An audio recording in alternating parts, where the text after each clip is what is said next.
Media and art not only challenges power, speaks truth to power, but it can inspire change. It can inspire us to think differently about the world we live in and what's possible in open societies. Authoritarians don't like free media. It threatens them. It calls out their abuses of power. Around the world, we see countless examples of authoritarian governments cracking down on media. Record numbers of journalists are being killed, jailed, threatened, harassed, spied upon, just for doing their jobs. In the Philippines, for example, Maria Ressa, the Nobel Prize winner. In India, the journalist Rana Ayub.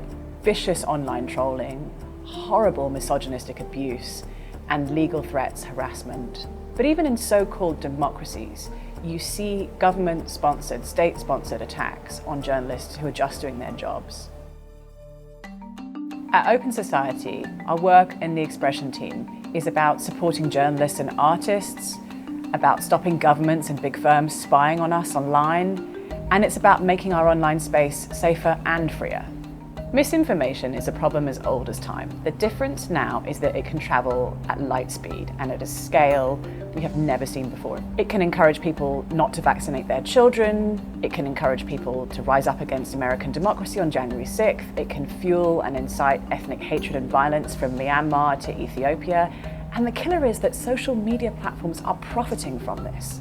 The European Union has just passed groundbreaking new laws to rein in the power of big tech, and I'm so proud of the many Open Society grantees who fought for this groundbreaking legislation.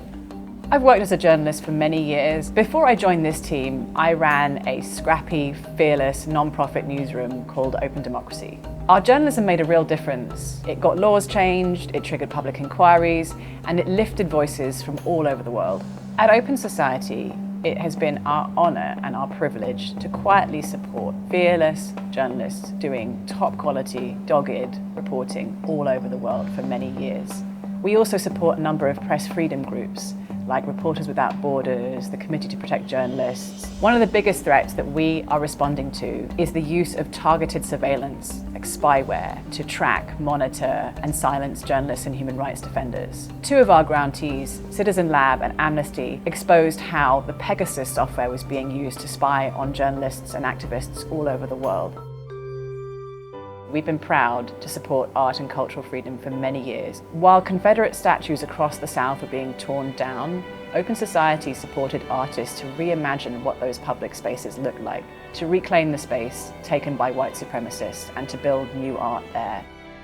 Open societies, they're places where you have the space to think freely, to express yourself freely, to talk to people, to organize, to protest, to come together, to debate.